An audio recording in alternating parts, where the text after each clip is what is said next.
Bonjour à tous, merci d'être là cette matinée si vous êtes sur la côte ouest. Si vous êtes sur la côte est, c'est l'après-midi. Et si vous êtes en France, c'est le soir. Donc merci à tous d'être venus.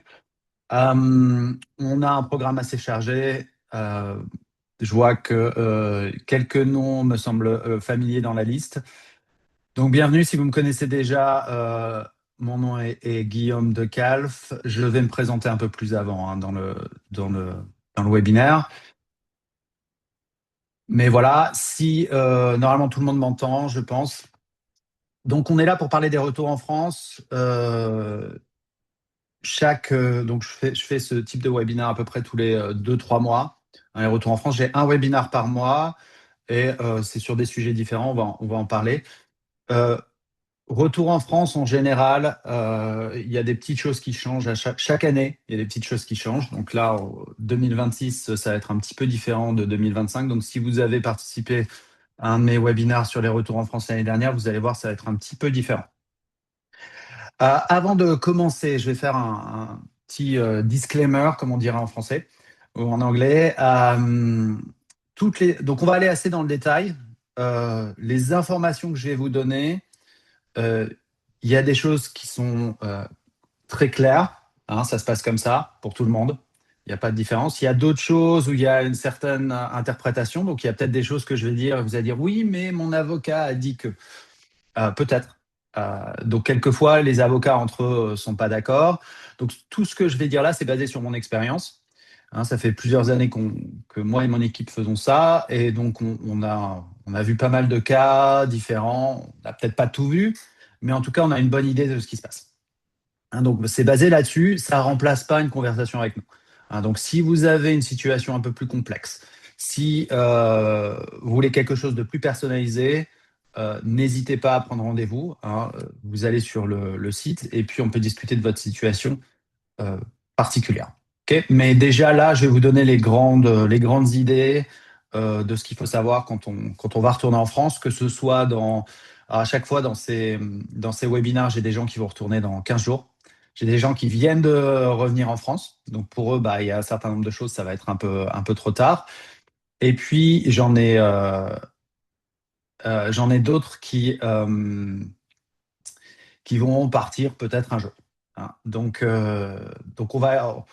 on va parler de tout ça.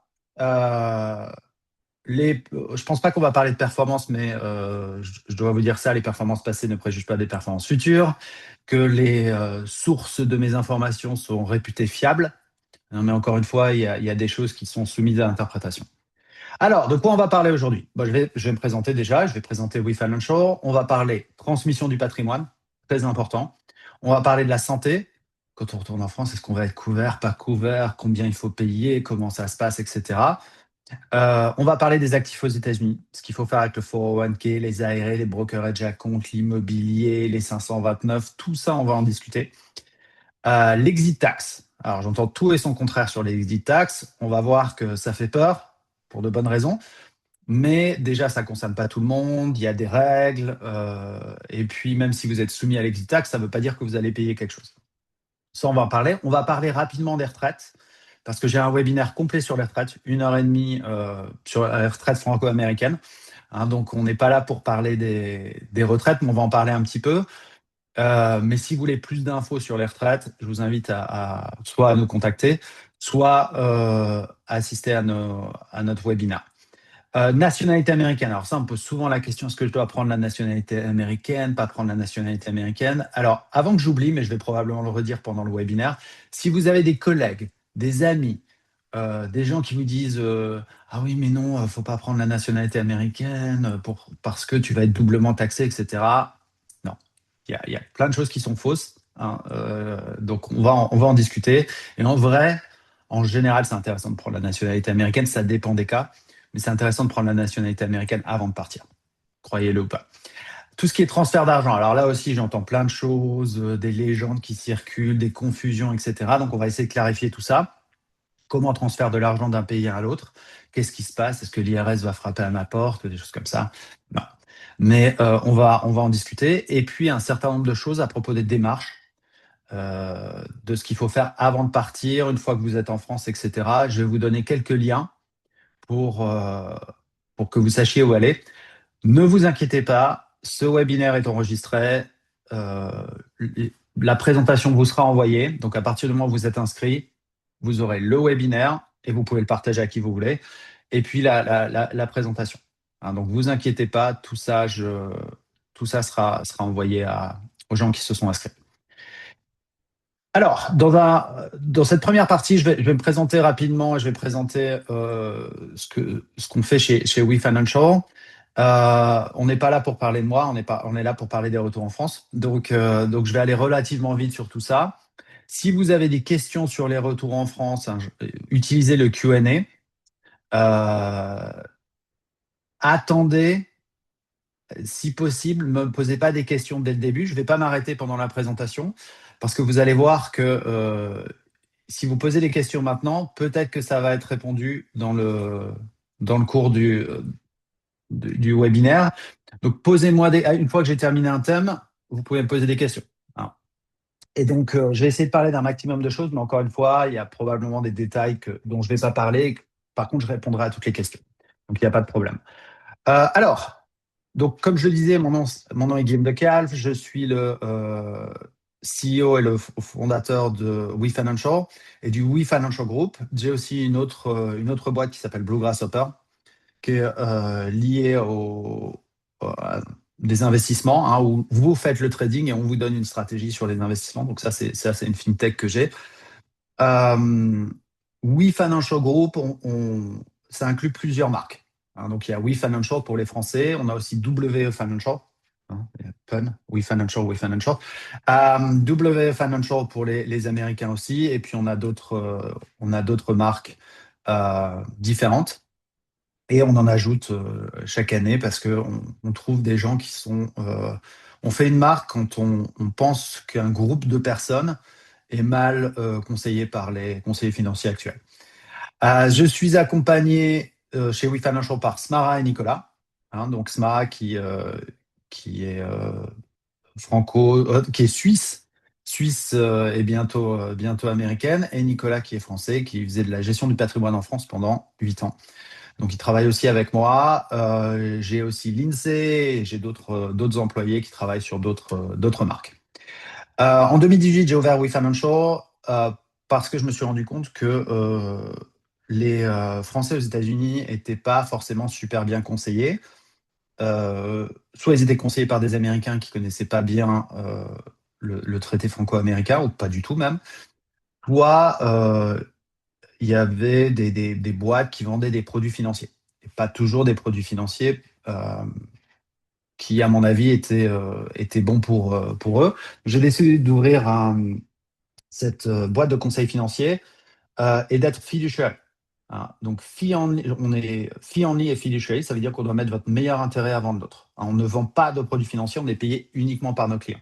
Donc, que vous investissiez dans ça ou ça, que vous achetiez tel type d'assurance ou pas, on s'en fiche. On vous conseillera de le faire ou de ne pas le faire, mais on n'a pas de commission ou de choses comme ça. On est payé uniquement par nos clients. Je suis basé à San Francisco, mais on travaille dans une trentaine d'États. Hein, Smara, par exemple, est dans le New Jersey. Nicolas est aussi à San Francisco. Mais on travaille dans tous les États. Et puis aussi avec les Français qui sont en France. Hein, les Franco-Américains qui sont en France, on travaille avec certains d'entre eux aussi. Alors, ce qu'on ne fait pas, c'est presque aussi important que ce qu'on fait. Tout ce qui est déclaration de revenus. Donc, on va faire de l'optimisation fiscale. On va revoir vos déclarations de revenus. Et d'ailleurs, on trouve des erreurs régulièrement. Ça, ce sont les comptables qui font ça. Donc, si vous cherchez des comptables franco-américains, on a une liste. Hein, donc, vous pouvez nous envoyer un email sur info@wefinancial.com et puis on vous enverra une liste de comptables franco-américains. Tout ce qui est bilan retraite. Donc, nous, on va utiliser les chiffres de la Social Security aux États-Unis, la caisse des retraites en France. Mais on ne va pas faire les démarches. Il y a des sociétés spécialisées qui font ça, comme Nouvelle Vie Retraite, ou, et d'ailleurs, tiens, je ne l'ai pas mise là, ou Caroline Bonnet. Hein, donc, j'updaterai ça. Donc, Nouvelle Vie Retraite ou Caroline Bonnet, pour faire des bilans retraite, euh, vous pouvez aller voir ce qu'ils font. Et nous, on va utiliser ce qu'ils vous donnent comme information pour faire des simulations retraite, des choses comme ça. Des simulations retraite en France et aux États-Unis. Euh, alors, comme je le disais, on accompagne aussi les Français avant qu'ils partent en France, donc ce qu'on fait là, mais aussi une fois qu'ils sont en France. Hein, donc tout ce qui est donation d'une propriété en France, hein, via un notaire, toutes les structures qu'on fait en France, particulièrement si vous êtes américain, il y a des subtilités. Hein, donc tout ça, on s'en occupe aussi en France. Donc on accompagne nos clients de A à Z. Alors, souvent, on vient nous voir pour la gauche. Ah, j'ai du cash, ah, je ne sais pas comment investir. Ah, donc ça, c'est aussi ce qu'on fait, une partie de ce qu'on fait, mais on fait tout ce qui est à droite aussi. Alors, on va parler immobilier, transmission du patrimoine, tout ce qui est actions, stock options, RSU, tout ce qui est retraite, on l'a dit, assurance, éducation, optimisation fiscale. Tout ça, on fait. Hein, toute cette partie planning financier, c'est ce qu'on fait aussi. Hein, c'est une de nos valeurs ajoutées. Alors, comment ça se passe le travail avec nous? En général, pour les retours en France, une fois que les personnes ont vu ce webinaire, en 1 heure ou 2 heures, on peut faire quelque chose. C'est 400 $ de l'heure et c'est tout compris. Hein. Qu'on passe 10 heures à préparer votre séance ou 5 heures ou 20 heures, peu importe, vous payez uniquement que quand on se parle. Donc 400 $ de l'heure. Et puis les emails sont inclus, etc. Je suis désolé s'il y a des avocats dans la salle, mais on n'est pas avocat où vous nous envoyez un email, on prend 10 minutes pour répondre et on vous envoie une facture pour 10 minutes de notre temps. Non, c'est pas quelque chose que j'ai mis en place parce que j'aime pas quand on me fait ça, donc je le fais pas aux autres. Il n'y a aucun engagement. Hein. Donc vous engagez pas sur 2 heures ou 3 heures. Si ça prend 2 heures, bah, vous payez après chaque heure, vous ne payez pas en avance non plus. Hein, et c'est satisfait ou remboursé. On n'a pas encore fait remboursement, mais on ne sait jamais. Si jamais vous n'êtes pas satisfait de l'heure qu'on a passée ensemble, ben, no question ask, on vous rembourse et puis on se quitte bons amis. Donc ça c'est pour les séances de planning financier. Pour les retours en France, ça va être payant, hein, parce qu'on donne déjà beaucoup d'informations sur ce webinaire. Donc si après vous voulez aller plus loin, ce sera pas une séance gratuite, ce sera une séance payante. Si en revanche vous repartez en France dans je ne sais pas combien de temps, dans longtemps, là dans ce cas-là, effectivement vous pouvez faire une séance gratuite parce qu'on doit travailler sur ce que vous avez aux États-Unis. Euh, la partie investissement aussi, hein, bien sûr, donc qui inclut la partie planning financier. Et de toute façon, la partie investissement, on peut gérer vos investissements même si vous êtes en France. Hein, donc ça pose pas de problème. Et on peut gérer n'importe quel type de compte. Les 401k, ça dépend de votre provider. Mais sinon, hors 401k, on peut gérer n'importe quel type de compte, ARA, Roth IRA, brokerage à compte, tous ces trucs-là. Et d'ailleurs, c'est intéressant, on le verra un peu plus tard, c'est intéressant d'avoir des comptes, si vous êtes américain, c'est intéressant d'avoir des comptes aux États-Unis parce que taxable aux États-Unis, mais pas en France. Mais on va en rediscuter. Tous nos portefeuilles sont super personnalisés par rapport à vos valeurs. Hein, donc, si vous voulez pas investir dans des boîtes qui ont un impact sur l'environnement, on peut le faire. Hein, si vous travaillez chez Google et que vous voulez pas investir chez Google parce que vous avez déjà pas mal d'argent, on va enlever Google de vos portefeuilles. On va investir sur des centaines d'actions, hein, suivant les montants en jeu, mais on ne va pas investir sur des fonds. Chaque personne a un portefeuille complètement personnalisé à leur valeur, à ce qu'ils veulent faire, à leur niveau de risque, etc. Donc ça c'est pour la partie action. Et puis après, on a une autre partie, on a deux autres parties du portefeuille. On a la partie obligation, qu'on appelle bonds, et puis alternative. Hein, donc ça, c'est par exemple matières premières. Or, argent, très bien marché l'année dernière, hein, plus 100% sur cette partie-là. Donc ça, c'était pas mal. Mais ça permet de limiter la volatilité des portefeuilles, hein, les hauts et les bas des portefeuilles. Webinaire 2025. Non, webinaire 2026. Voilà. Les webinaires 2026, on a Ask Us Anything. Vous pouvez nous poser n'importe quelle question sur n'importe quel sujet financier. Enfin, vous n'êtes pas obligé de poser des questions sur des sujets non financiers, mais euh, en général, c'est ce on va attendre. Donc, Ask Us Anything, c'est vous posez n'importe quelle question financière. On va faire 1 heure, 1 heure et demie. On va répondre à toutes les questions. Investir entre les États-Unis et la France en tant que résident américain. Donc ça, c'est tout ce qui est investissement. Préparer la retraite. aussi. Donc, comme je le disais, on a un webinaire là-dessus. Et on a un webinaire aussi sur tout savoir sur les 401k. Alors, j'ai 1 heure et demie uniquement sur les 401k parce qu'il y a plein de choses à dire. Plein de choses à dire là-dessus. Ces webinaires, à part Ask Us Anything, pas forcément nécessaire quand on fait un retour en France. Ça dépend dans combien de temps vous retournez en France. Alors, maintenant, on va rentrer un peu plus dans le vif du sujet. On va commencer par la transmission du patrimoine parce que c'est un sujet qui est souvent peu discuté finalement, où les clients ne pensent pas trop à ça parce que bah, déjà, c'est pas marrant.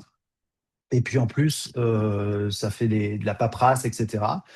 Euh, donc, souvent, j'ai des clients qui ne pensent pas ou qui se disent, ah ben moi, j'ai fait ce qu'il faut en France. Ah ouais, mais non. Vous êtes aux États-Unis, ça se passe différemment. Donc là, je vais distinguer deux cas. Un cas où vous allez encore rester aux US quelques semaines ou quelques mois, hein. Dans ce cas-là, vous embêtez pas à faire de la paperasse côté américain. Ça sert à rien. Débrouillez-vous pour pas mourir dans les prochaines semaines et aux prochains mois. Parce que sinon ce sera embêtant. Mais il n'y a rien à faire. C'est pas la peine de s'embêter à faire ces papiers. Par contre, une fois que vous êtes en France, la première chose que vous devez faire, c'est un testament. Hein. Encore plus important si vous avez des enfants. Va garder vos enfants, etc. Ça se fera dans un testament français. Maintenant, si vous êtes aux États-Unis encore quelques années, hein, dans ce cas-là, il y a 4 documents à faire hein, qui forment un estate plan. Il y a un living trust. Alors, il y a les trusts qu'on voit dans les films. Un trust et il y a des successions, ils se disputent, etc. On fait ce type de trust si vous avez plus de 15 millions de dollars individuellement, 30 millions si vous êtes en couple. Hein. Donc, on ne les fait pas tous les jours. Si vous avez moins que ça, il y a un truc qui s'appelle un living trust. Avant de partir en France, donc si vous en avez déjà fait un, il va falloir le faire révoquer. Hein, parce qu'avant de partir en France, les trusts ne sont pas reconnus en France, ça peut créer des difficultés hein, si vous êtes en France. Donc, si vous avez déjà fait un trust, etc., avec un autre conseiller financier ou un estate attorney, il va falloir le révoquer avant de partir. Très important. Testament, médical, directive power of attorney, tout ça, ça sera plus valable de toute façon, hein, parce que les formes légales en France ne sont pas les mêmes qu'aux États-Unis. Et donc, de toute façon, si vous faites un testament en France, le testament en France annulera automatiquement la première phrase d'un testament en France. C'est quelque chose du type ce testament annule tous les autres testaments possibles. Donc, c'est celui-là qui sera privilégié. Voilà. Donc, ces 4 documents, ils sont très importants si vous restez encore aux États-Unis quelques années. Et encore, alors, ils sont importants quand vous n'avez pas d'enfants. Ils sont urgents si vous ne les avez pas fait quand vous avez des enfants. Parce que si vous mourrez aux États-Unis, des enfants mineurs, hein, si vous mourrez aux États-Unis, ça peut poser problème. Donc, une fois en France, faire un testament, ça je l'ai dit. Avant de partir, vous pouvez faire des donations jusqu'à 15 millions. C'est les nouveaux chiffres de cette année. Aux États-Unis, vous pouvez faire des donations à vos enfants jusqu'à 15 millions de dollars par adulte. Hein, vous pouvez donner à n'importe qui jusqu'à 15 millions de dollars. En France, c'est 100 000 euros par adulte, par enfant. Aux États-Unis, c'est 15 millions de dollars à n'importe qui. Hein. France, 100 000. 100 000 euros, 15 millions de dollars. Hein, donc, à voir. Alors, à partir du moment où vous êtes résident français, vous êtes soumis à la loi française sur les successions, hein, sur vos actifs mondiaux. Donc, même si vous avez des choses, gardez des choses aux États-Unis, etc., vous serez soumis aux 100 000 euros. Okay, ça, c'est la mauvaise nouvelle. Tout ce que vous avez mondialement est soumis à la taxe sur les successions. Et donc, 5 à 45% au-dessus de 100 000 euros. Et puis, si c'est à des cousins, s'il y a une transmission de patrimoine à des cousins, etc., là, c'est encore moins que 100 000 euros. Et c'est plus que 5 à 45%, c'est plutôt 60%. Donc voilà, donc il y a des choses à faire en termes de transmission du patrimoine avant de partir, et puis aussi si vous êtes déjà en France, des donations en nue propriété, des choses comme ça à faire. Ça va être important. Mais attention, vous ne pouvez pas donner simplement de l'argent comme ça. Il y a des formes à respecter, il y a des choses à faire. Donc ça, on peut vous guider sur ces sujets-là. Santé. Alors, quand vous rentrez en France, si vous ne travaillez pas, il y a un délai de carence de 3 mois ou vous n'êtes pas couvert par la sécurité sociale en France. Donc, alors, pardon, pas par la par l'assurance santé en France. Donc, il faut faire très attention parce que la Social Security aux États-Unis, et je viens de faire l'erreur, la Social Security aux États-Unis, c'est la santé. La sécurité sociale en France, c'est la retraite. Donc là, déjà, il y a des confusions là-dessus. Euh, Après 3 mois en étant résident français, vous êtes couvert par l'assurance santé universelle, PUMA. Hein. Donc, tout le monde est couvert. Alors, qu'est-ce qu'on fait pendant ces 3 mois? Ben, il y a trois possibilités. La première possibilité, une des plus simples, c'est l'assurance internationale. Ça ne coûte pas très cher. Prenez l'assurance internationale pour 90 jours. Il vous arrive un truc en France, vous êtes couvert. Okay. Vous pouvez payer out of pocket directement. C'est la France. On oublie quelquefois. Euh, j'ai des clients qui me racontaient des histoires où ils ont eu un accident, ils ont été à l'hôpital pendant 15 jours, etc. Et ils ont payé un truc comme 1 000 € pour 15 jours à l'hôpital. Donc, vraiment, c'est pas cher. Donc, ça, c'est possible. Et il y a la CFE Santé. Donc, on connaît la CFE pour la partie retraite, mais il y a aussi la CFE Santé. À partir du moment où vous avez cotisé 6 mois avant de partir, la CFE, ça coûte, après, ça dépend de, de votre âge, etc. Ça coûte un peu plus de 100 € par mois. Dans ce cas-là, vous êtes couvert dès le premier jour en France. Donc, ça, c'est la CFE Santé. Vous pouvez les regarder sur le site. Une fois que vous êtes en France, encore une fois, si vous ne travaillez pas, si vous travaillez, vous êtes automatiquement couvert. Parce que vous travaillez, vous avez un salaire, vous cotisez. Donc vous êtes couvert par l'assurance santé immédiatement. Si vous n'êtes pas, si vous ne travaillez pas, dans ce cas-là, il y a couverture maladie universelle PUMA, mais il y a une cotisation qu'on appelle la taxe PUMA, qui est jusqu'à 6%, ça dépend de vos revenus. Alors, ce qui est considéré comme revenu, c'est les capital gains, donc vos revenus d'investissement, etc.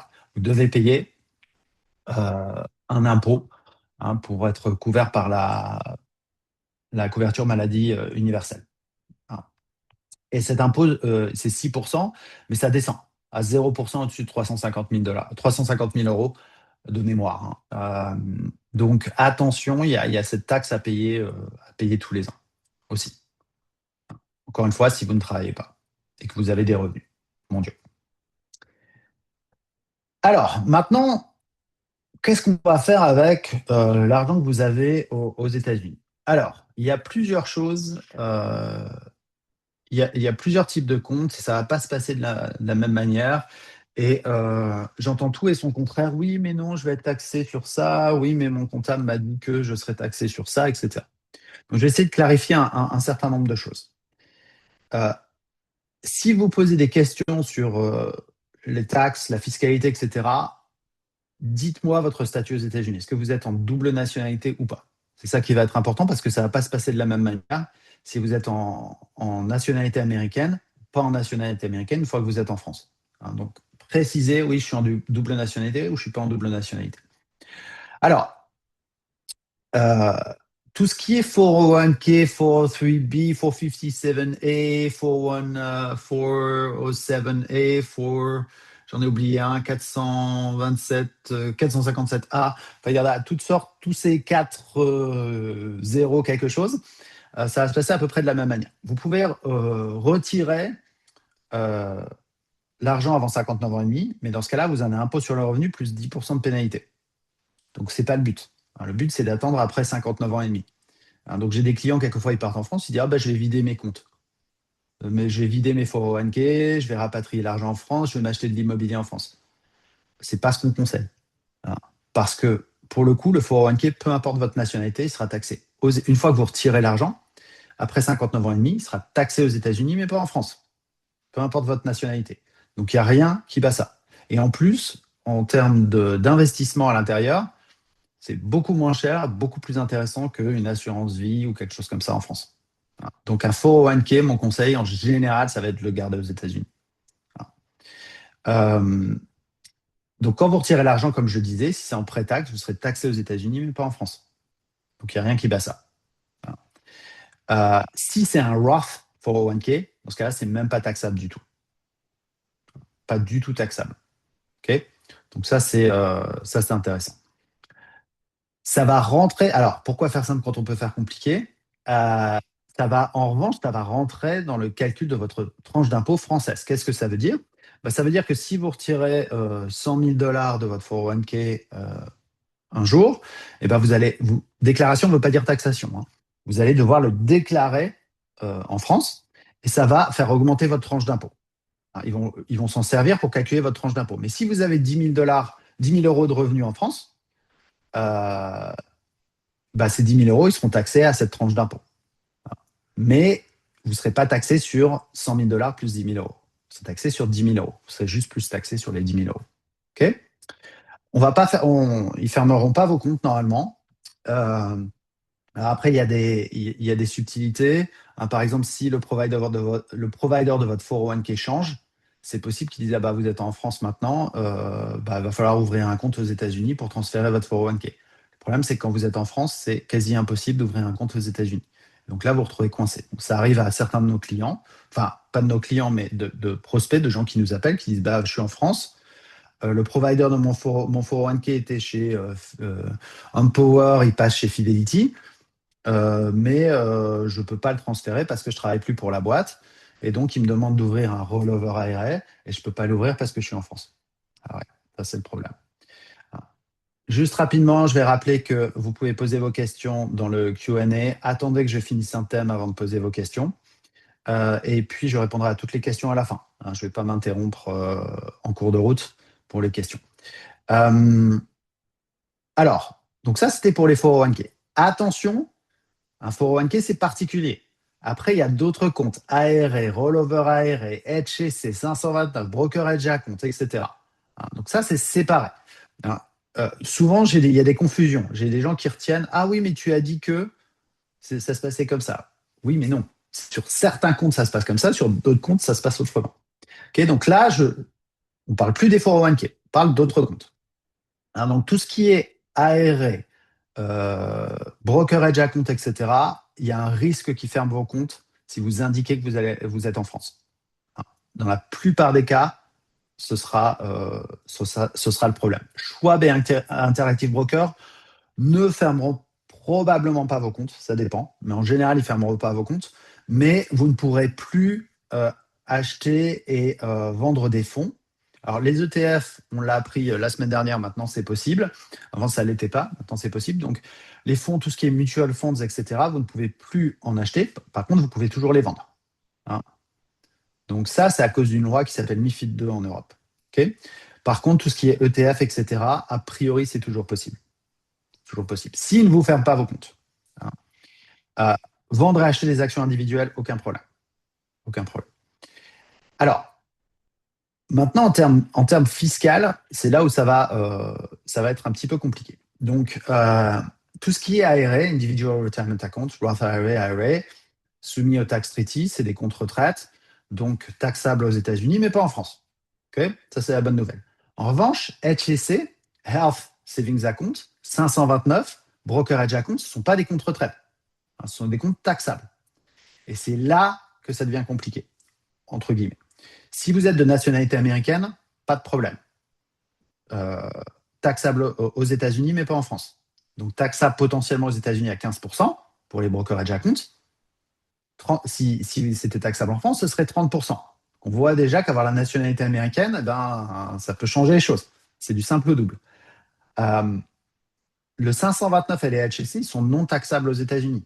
Mais si vous n'êtes pas de nationalité américaine en France et que vous avez un HSC et un 529, ils deviennent taxables en France. Parce que ce n'est pas des comptes retraite, donc pas soumis au traité. Et donc ça, c'est 30% là-dessus.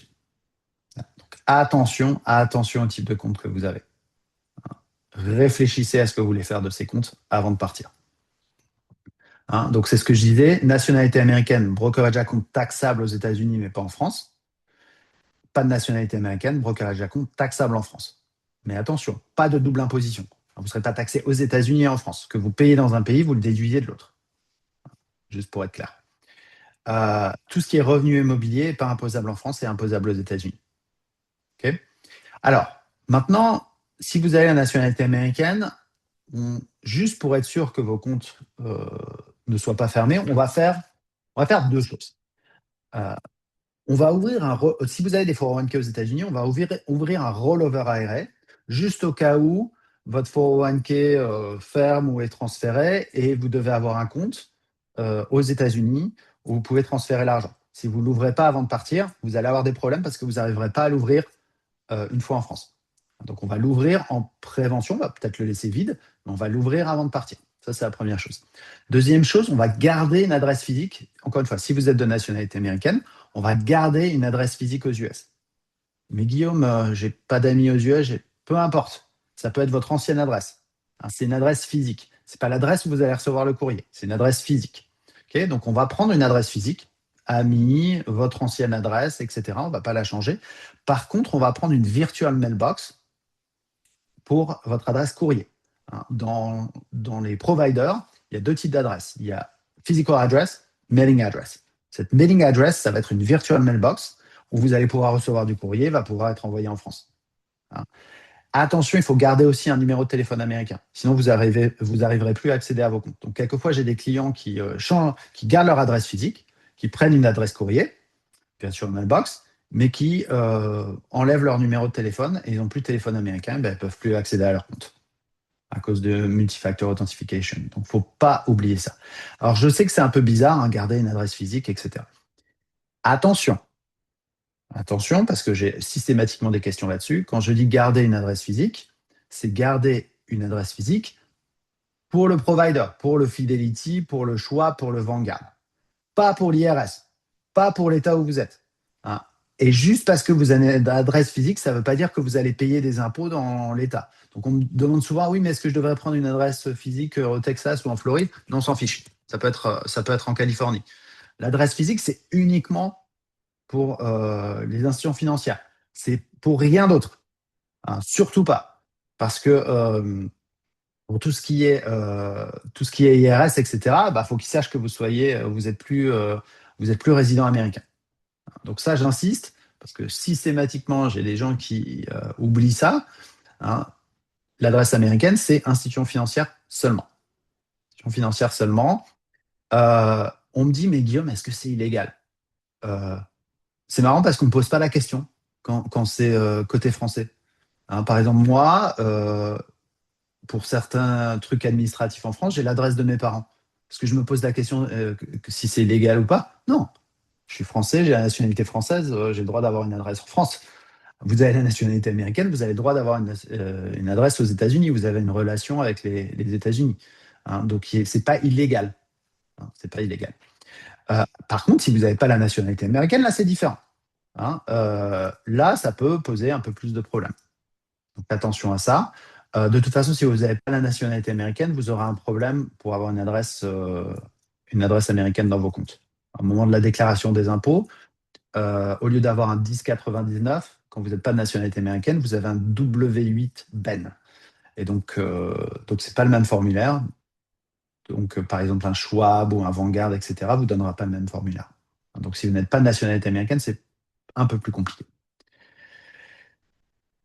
Je sais, il y a beaucoup d'informations, mais vous inquiétez pas, le webinaire est enregistré, la présentation vous sera envoyée, vous pouvez vous repasser ce webinaire plusieurs fois, il n'y a pas de problème. OK? Alors, les exit tax. Donc, je n'ai pas les nouveaux chiffres là, je crois que c'est les anciens chiffres de l'année dernière, mais ça sera à peu près la même chose cette année, ou ça sera très proche. L'idée ici, c'est de vous expliquer un petit peu ce que c'est que cette fameuse exit tax dont certains parlent et peu de gens comprennent en fait comment ça se passe. Donc en fait, l'exit tax, ça ne concerne que les gens qui sont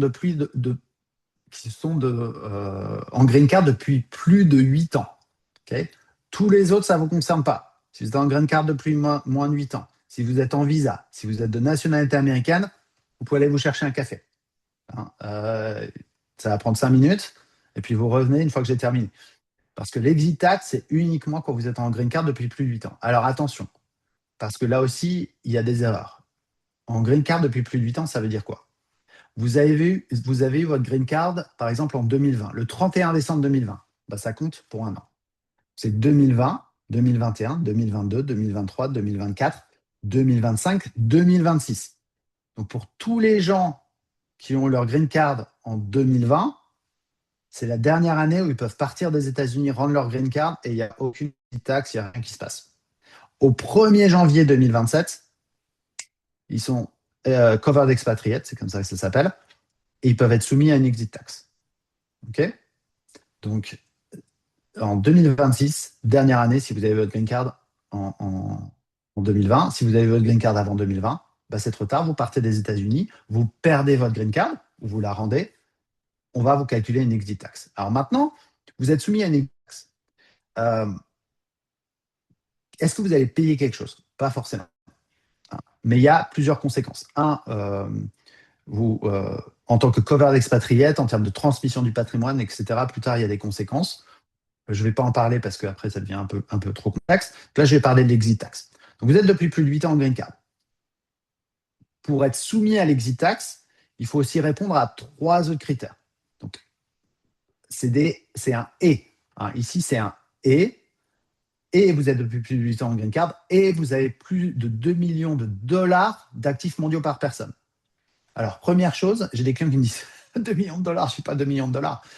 Bah si, vous avez une maison à San Francisco que vous avez achetée il y a 10 ans, elle a doublé de valeur, et vous êtes largement au-dessus et votre 401k, etc., vous êtes largement au-dessus des 2 millions de dollars. Vous avez des RSU, largement au-dessus des 2 millions de dollars. Donc, beaucoup plus de gens, même si vous pensez que j'ai pas 2 millions de dollars dans mon compte en banque, en fait, si. Pareil, vous avez un bien immobilier en France, ça compte. Et n'oubliez pas le taux de change. Hein, donc, c'est en dollars. L'euro est un peu plus fort. Donc ça rajoute 20%. Toutes ces choses-là font que, quelquefois, non, j'ai pas 2 millions de dollars d'actifs. Eh bien si, vous avez 2 millions de dollars d'actifs. Ou alors, vous avez payé plus de 200 000 dollars d'impôts en moyenne chaque année sur les 5 dernières années. Chaque année sur les 5 dernières années. Ou alors, vous n'avez pas correctement déclaré vos impôts sur les 3 à 6 dernières années. Ça, je le vois souvent parce que, en général, mes clients ont mal déclaré leur assurance vie. Si, j'ai déclaré mon assurance vie, c'est dans le FBAR 1.1. Ça doit être aussi dans le tax return et ça doit être taxé. C'est pour ça que l'assurance vie en général, c'est pas une bonne idée en France quand on est américain. Ça, c'est un autre problème. Donc ça, il faut le prendre en compte. Comment c'est calculé cette exit tax? En fait, ils vont vendre comme s'ils vendaient tous vos actifs. Donc la maison en France, la maison aux États-Unis, les RSU, etc. Vous n'avez rien à revendre. C'est une vente virtuelle. Et vous allez être taxé sur les plus-values. Comme si vous avez revendu vos biens, et c'est entre 15 et 37%. 15%, c'est du capital gain, 37%, c'est des revenus. OK? Vous faites tout ça, ça ne veut toujours pas dire que vous allez payer quoi que ce soit, parce qu'il y a un abattement de 890 000 dollars. Ça, c'est en 2025. 2026, je ne sais pas. Un peu plus. Mais 890 000 dollars. Donc, si vous avez moins de 890 000 dollars de gains, vous ne payez rien du tout. OK? Donc là, j'ai mis le lien vers tout ce qui explique ces histoires d'exit tax, etc. Toutes les informations sont là. Dans l'IRS, je vous conseille d'aller voir, un CPA pour faire ce calcul, hein, avant de partir. Okay, et puis de réfléchir aux conséquences d'être covered expatriate parce qu'il y a un certain nombre de conséquences. Voilà pour l'exit tax. Alors, maintenant, retraite. Donc, plusieurs choses là-dessus. Comme je le disais, il y a la Social Security aux États-Unis, c'est la retraite. La sécurité sociale en France, c'est la santé. J'ai peut-être dit l'inverse au début, je suis désolé. J'ai une semaine longue.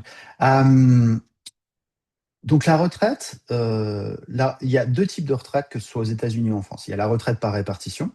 Hein, donc en France, ça sera la retraite de base, la CFE, la retraite complémentaire, etc. C'est ce qu'on entend par retraite en général quand on parle de la retraite en France. Et aux États-Unis, c'est la Social Security. Okay, la sécurité sociale en France, c'est la santé. Social Security aux États-Unis, c'est la retraite. Donc ça, c'est la retraite par répartition. Les actifs actuels payent pour les retraités. Okay, et il y a la retraite par capitalisation. C'est en général ce type de retraite qu'on pense quand on est aux États-Unis, mais aux États-Unis, il y a la retraite par répartition aussi. La retraite par capitalisation, c'est euh,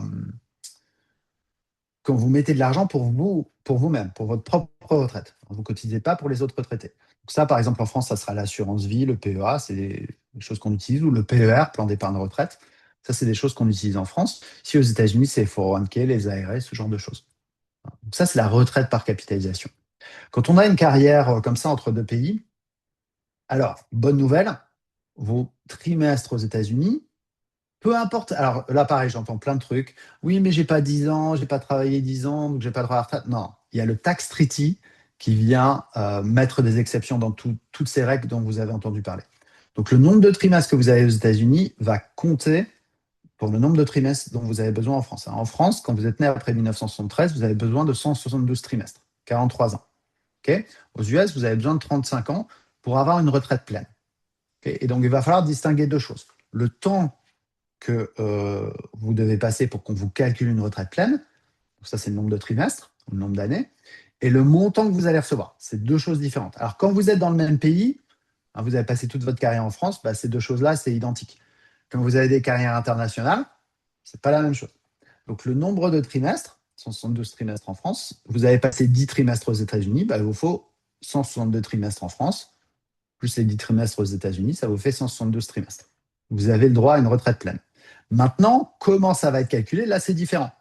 Vous avez passé, par exemple, 10 ans aux États-Unis, 33 ans en France. Donc, vous avez 43 ans, vous avez le droit à une retraite pleine en France et vous avez le droit à une retraite pleine aux États-Unis, hein, puisque vous avez plus de 35 ans, vous avez 43 ans de travail. Aux États-Unis, vous allez recevoir, ils vont vous calculer par rapport aux années travaillées, par rapport au montant que vous avez reçu aux États-Unis, ils vont prendre ce montant-là, ils vont faire 10 35e de ce montant. Pourquoi 10? Parce que vous avez passé 10 ans aux États-Unis. Donc 10 35e de ce montant. Côté français, vous avez passé 33 ans en France, ils vont calculer une retraite par rapport à vos salaires sur ces 33 ans, et ils vont vous donner 33 43e de retraite. Ça, c'est le montant que vous allez recevoir. Pourquoi 33 43e? Parce que vous avez passé 33 ans aux États-Unis. Donc, c'est au prorata. Les deux retraites vont se cumuler. Vous allez recevoir des États-Unis, vous allez recevoir de la France. OK? Ça, c'est le tax treaty. C'est le tax treaty. Hein? Donc, oui, mais j'ai lu que y avait ça et ça et ça. Non. À moins que vous soyez un legal scholar, à moins que vous soyez quelqu'un qui connaisse extrêmement bien le tax treaty, euh, tout ce que vous avez vu en ligne, même si vous le lisez vous-même, j'ai des clients, quelquefois, ils lisent eux-mêmes le tax treaty, euh, c'est du langage juridique, parce qu'il y a aussi les legal explanation du tax treaty, enfin, il y a toutes sortes de choses. Hein, donc, commencez pas à lire le tax treaty et m'envoyer un email. Des fois, j'ai des clients ou des prospects qui me disent, oui, mais dans le tax treaty, il est marqué ça et ça veut dire ça. Non, ça veut pas dire ça. Hein, c'est du langage légal. Ça veut pas dire ce que ça a l'air de ça, que ça a l'air de dire quelque chose. En fait, c'est pas ça. Mais voilà. Donc ça, c'est basé sur, encore une fois, ce que nous on voit régulièrement par rapport au tax treaty et comment ça se passe. Okay, donc la bonne nouvelle, et vous n'avez pas besoin de cotiser à la CFE. Vous n'aviez pas besoin de cotiser à la CFE retraite pour que votre trimestre soit validé en France. Hein, souvent, il y a cette idée-là qui est fausse. Alors, encore une fois, sur les retraites, j'ai 1 heure et demie sur les retraites. Hein, j'ai un webinar sur les retraites, 1 heure et demie. Donc, si vous avez des questions sur les retraites, un peu plus, je vais y répondre de manière très générale. Euh, mais je vais surtout vous renvoyer au webinar sur les retraites. Parce que ça va être le vrai sujet. Alors, maintenant, on me dit souvent, Guillaume, est-ce que je devrais prendre la nationalité américaine ou pas? En général, la réponse est oui. Ça dépend depuis combien de temps vous êtes aux États-Unis, combien vous avez d'actifs aux États-Unis. Plus vous avez d'actifs aux États-Unis, plus c'est intéressant de prendre la nationalité américaine. Hein. Donc, les avantages de la nationalité américaine. Possibilité d'aller et venir entre la France et les États-Unis. Si vous avez des amis aux États-Unis, vos enfants aux États-Unis, etc., bah, c'est super, vous pouvez aller et venir. Hein. Les plus importants, enfin plus importants, je ne sais pas, mais en tout cas plus financiers, c'est les investissements financiers, les investissements mobiliers sont taxés aux États-Unis, mais pas en France. 15% aux États-Unis, 30% en France. Mais ce n'est pas taxé en France. Alors, si vous parlez à un comptable, il vous dira, ah si, si, c'est taxé en France, etc. Déclaration ne veut pas dire taxation. Donc déjà, ça doit être déclaré en France, hein, les gains que vous faites aux États-Unis. Mais vous, pour être précis, parce que j'ai déjà eu des emails pour dire oui, mais mon comptable, il m'a dit que c'était taxé, etc. Non. Mais les comptables, c'est pas des. Je suis désolé s'il y a des comptables encore dans la salle. C'est pas toujours des super communicants. En fait, c'est taxé en France, mais vous recevez un crédit égal à ce que vous aurez payé en France. Donc en vrai, il y a zéro d'impôt. Ah, mais le mécanisme, il est comme ça. Les inconvénients. Alors, il y a une déclaration d'impôt à faire tous les ans aux États-Unis. Mais souvent, je vois ce problème où les gens se disent ah ben, je dois faire une déclaration, je vais payer des impôts. Non, déclaration ne veut pas dire taxation. Grâce au tax treaty, il n'y a pas de double taxation. Et vous n'êtes pas taxé au niveau étatique, puisque vous n'êtes plus dans un État américain. Vous êtes uniquement taxé au niveau fédéral. Et avec le tax treaty, il n'y a pas de double taxation. En revanche, le vrai inconvénient, c'est pas vraiment un inconvénient, mais enfin, en tout cas pour moi, je ne pense pas que ce soit un inconvénient, c'est que tout ce qui est non taxé en France, assurance vie, PEA, PE, livret A, etc., est taxable aux États-Unis, quelquefois fortement taxé. 37%. La plus haute tranche d'impôt pour certains. C'est pas le type de compte, c'est ce qui est à l'intérieur du compte. À l'intérieur de l'assurance vie, à l'intérieur d'un PEA, à l'intérieur d'un PE, ça peut être taxé à 37% aux États-Unis. Mais de toute façon, l'assurance vie, ça ne rapporte pas beaucoup, ça coûte très cher, donc ça vaut de toute façon pas le coup d'avoir une assurance vie en France. Particulièrement en général, mais particulièrement quand on a une nationalité américaine. Ah. Donc c'est plus intéressant d'investir aux États-Unis parce qu'il y a plus de choix, c'est moins cher et ça rapporte plus. Mais ça, c'est mon opinion, euh, qui est basée sur ce qu'on voit. Alors, maintenant, les transferts d'argent. Donc ça, pareil, j'entends tout et son contraire. Donc on va essayer de clarifier un certain nombre de choses. Il n'y a pas d'impôt sur les transferts d'argent. J'ai des clients qui transfèrent de l'argent, des centaines de milliers de dollars, un million de dollars entre la France et les États-Unis. Il n'y a pas d'impôt. Quand vous faites un transfert de banque à banque, il n'y a pas d'impôt. Là, c'est la même chose. Transfert, il n'y a pas d'impôt. Donc ça c'est important. Ensuite, il n'y a pas de contrôle particulier par le fisc ou l'IRS. Ce n'est pas leur problème. Par contre, il y a des contrôles de FinCEN ou de TRACFIN en France, la lutte anti-blanchiment. Mais comme vous le faites de manière électronique, c'est extrêmement traçable. On peut voir, ah, ça vient de tel compte en banque, qui vient de la vente de tel truc, qui est envoyé à tel compte en banque en France. Donc, il n'y aura jamais de problème là-dessus. Enfin, en tout cas, j'en ai jamais vu.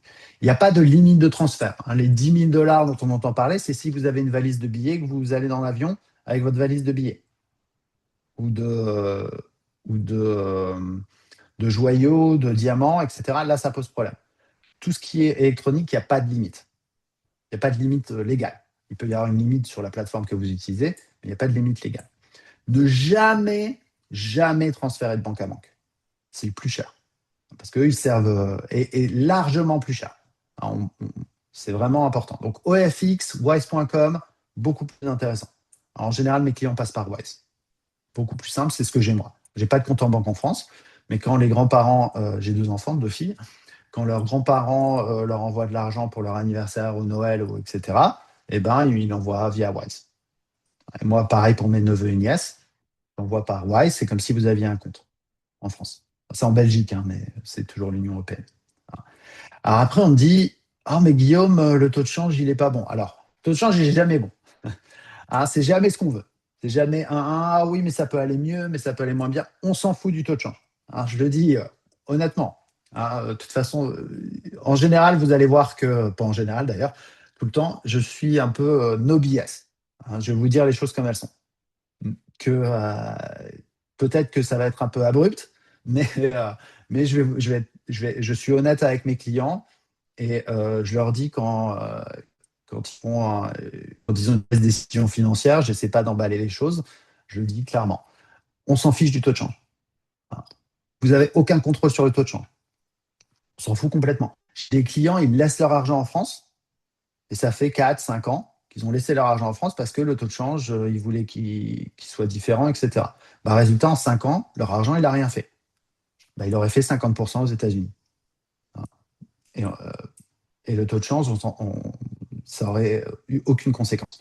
On a fait des simulations avec WeFinancial pour voir, OK, est-ce que ça vaut le coup dans certaines périodes de laisser son argent et que ça rapporte 0% ou 1-2% en France et pas le transférer aux États-Unis et vice-versa. Et on a vu que quasiment jamais ça vaut le coup d'attendre. Jamais. Donc, le taux de change, contrôlez ce que vous pouvez contrôler. Vous pouvez contrôler où est-ce que votre argent est investi, etc. Vous ne pouvez pas contrôler le taux de change. Enfin, démarche, je vous enverrai de toute façon les liens, etc. C'est assez bien fait. Vous pouvez, donc là, il y a différentes choses là-dessus. L'impatriation, c'est très très important. Si une boîte, si vous avez un travail en France et que la boîte vous embauche, peu importe que ce soit le même groupe, que ce soit une boîte différente, etc., vous pouvez avoir le droit à l'impatriation qui vous donne une réduction d'impôt sur les 5 prochaines années en France, qui peut aller jusqu'à 50% de mémoire. Donc l'apatriation, très très important, euh, prenez ça en compte. Ensuite, vous voyez que le deuxième lien, c'est service public. Donc ça, c'est un questionnaire où vous indiquez votre situation. Et puis, ils vont vous dire, bah, voilà ce que vous devez faire avant de partir, une fois que vous êtes en France, voilà les différentes choses à faire hein, par rapport à votre situation. Donc ça peut être pas mal. Les autres liens, c'est plus en anglais. Euh, c'est par exemple si votre partenaire, femme ou mari sont américains, le stonely.com, c'est un guide un peu pour les gens qui arrivent en France, qui ne connaissent pas trop comment ça se passe en France. Le quatrième lien, c'est si jamais il y a un doute sur le fait que vous partiez. Hein. Donc, par exemple, vous allez partir une première fois en France, ensuite vous allez revenir aux États-Unis un petit peu, puis vous allez repartir, vous êtes de nationalité américaine et vous voulez prendre date de départ. Il y a un truc qui s'appelle un sailing permit. Sailing comme naviguer, où vous dites à l'IRS officiellement, je pars à telle date. Donc, dans certains cas, c'est utile. Enfin, si vous allez à Paris, il y a Delphine Brière qui peut vous aider à mettre en place un certain nombre de choses, le gaz, l'électricité, enfin, toutes ces démarches-là. Elles peuvent vous aider.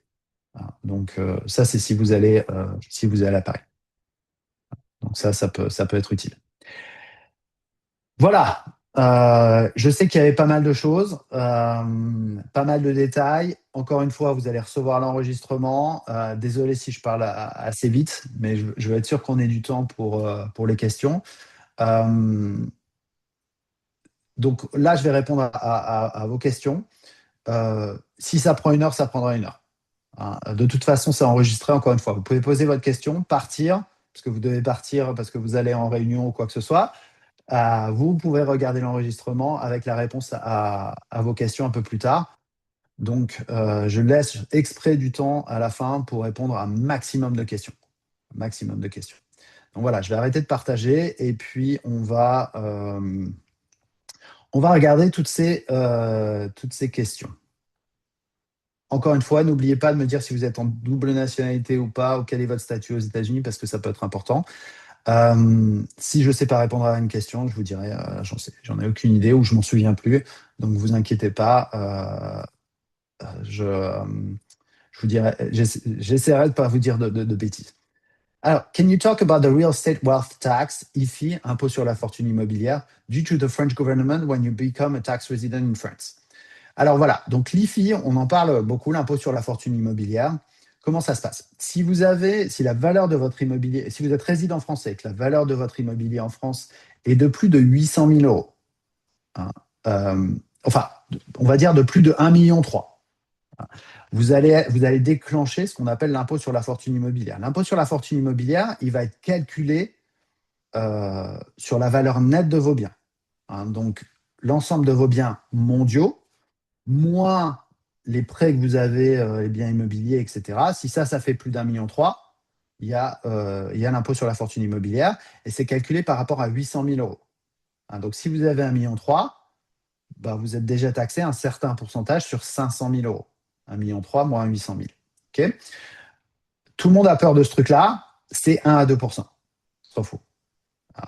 Enfin, c'est pas agréable, mais 500 000 euros, ça ferait 10 000 euros par an. Ouais, c'est chiant, mais c'est pas non plus la fin du monde.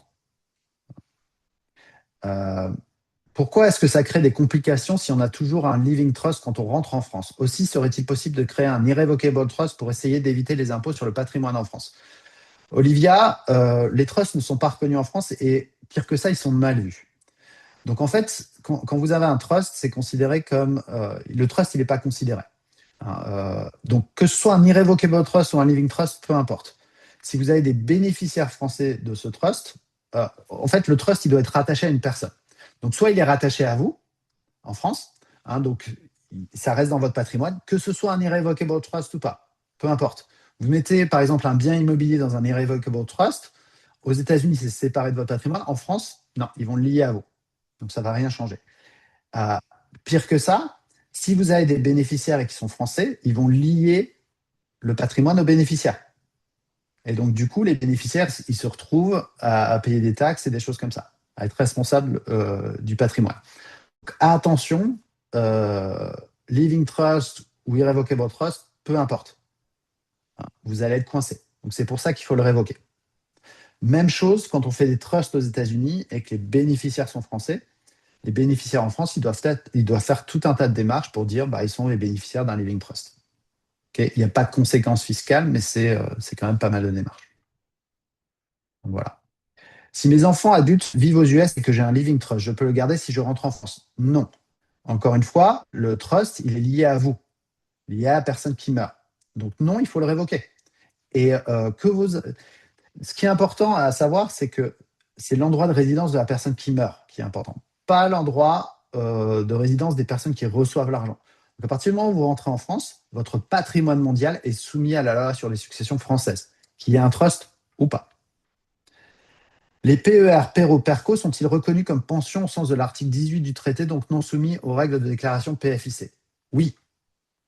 Tout ce qui est plan de retraite, PER, PERCO, etc., c'est considéré comme pension, absolument. C'est des seuls comptes. PEA, assurance vie, etc., ce n'est pas considéré comme pension au sens du traité. Si on a la double nationalité et que l'on réside en France, est-ce que les droits de succession français s'appliquent sur le patrimoine US? Oui. Résident US, green card, appliquant US citizenship en cours. Est-ce que le 401k se donne ou transmet dans la limite des 15 millions? Est-ce que le 401k se donne ou se transmet? Alors, oui, mais il y a des subtilités. Vous ne pouvez pas juste donner votre 401k, vous ne pouvez pas changer le nom de votre 401k. Donc, ça sera considéré comme une distribution de votre 401k. Donc, 10% de pénalité avant 59 ans et demi, plus un impôt sur le revenu.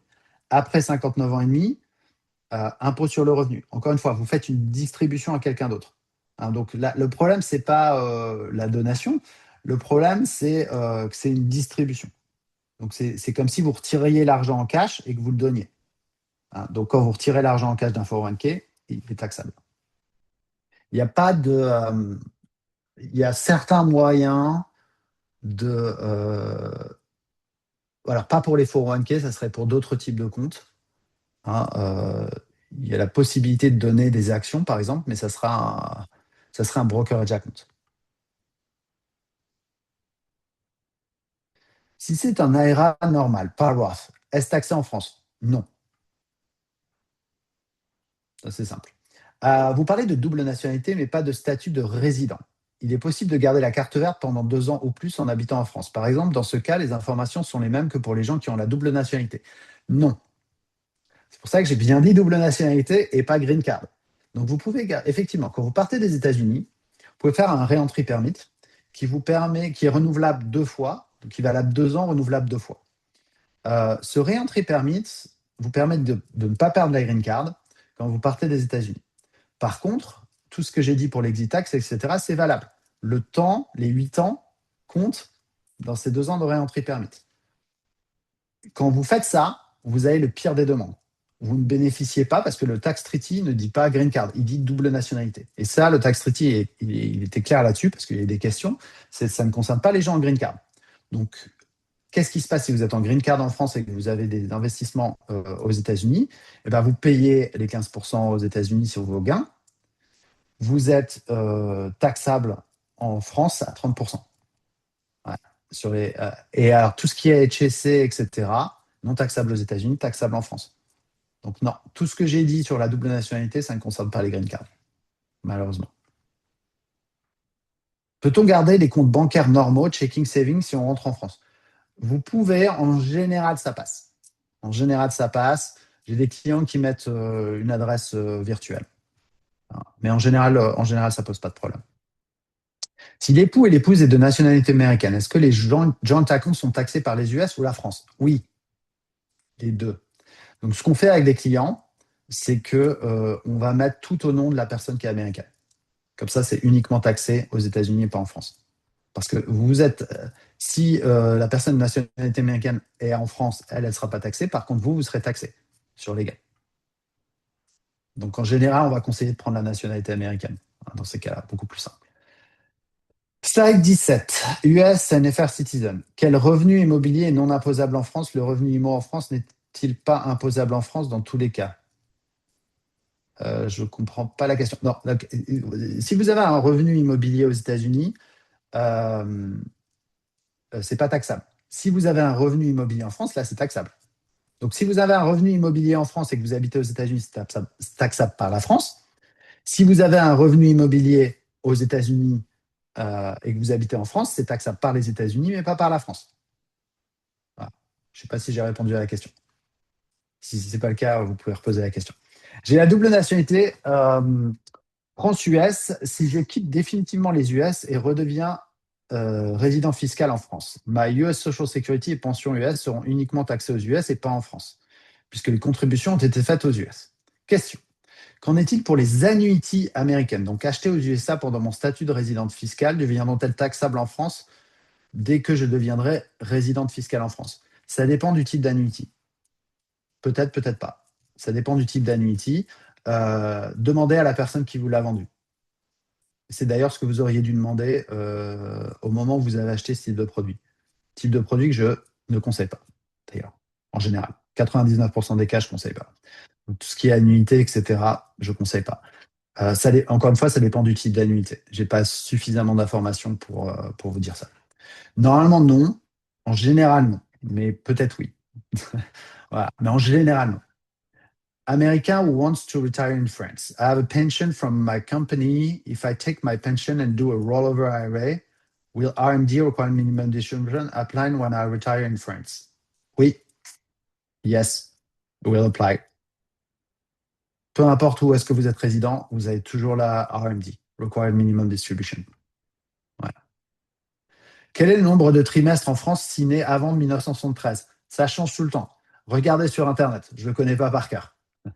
Mais ça dépend de votre année de naissance. Mais ça, c'est très facile de regarder en France, sur Google. Hein, vous faites une recherche, vous allez avoir un tableau très simple à voir. J'ai la double nationalité résident US. Pouvez-vous parler de l'impôt sur la fortune immobilière concernant tous les biens immobiliers à l'extérieur de la France quand on devient résident fiscal? Donc ça, j'y ai répondu avant. Y a-t-il un minimum de temps passé aux USA pour que le trimestre US soit compté en France? Non, il n'y a pas de minimum de temps. Si vous avez passé 3 ans aux USA, vous avez le droit à une retraite américaine. Encore une fois, c'est pas général, c'est à cause du tax treaty. Binational résident US, si je pars en vacances en France, par exemple, pour 1 ou 2 semaines et que je décède en France pendant mes vacances, mon patrimoine aux USA sera transmis sous quelle loi, américaine ou française? Même question pour quelqu'un qui est seulement américain. Non, non, il faut partir définitivement, il faut être résident. Donc, faut passer plus, c'est plus compliqué que ça, mais je vais simplifier. Il faut passer plus de 6 mois dans un pays pour devenir résident du pays. Si vous, si vous passez juste en vacances, même 3 mois, et que vous mourrez en France, non, il n'y a pas de, vous êtes toujours résident américain. Il n'y a pas de problème. Pouvez-vous confirmer que l'assurance vie française n'est à déclarer aux États-Unis que si l'on sort du compte realized gain? Non, je ne confirme pas. C'est taxé sur les plus-values latentes. C'est-à-dire que en début d'année, vous avez 100 000 euros, vous avez 110 000 euros en fin d'année, suivant dans quel fonds c'est. Encore une fois, il y a des subtilités.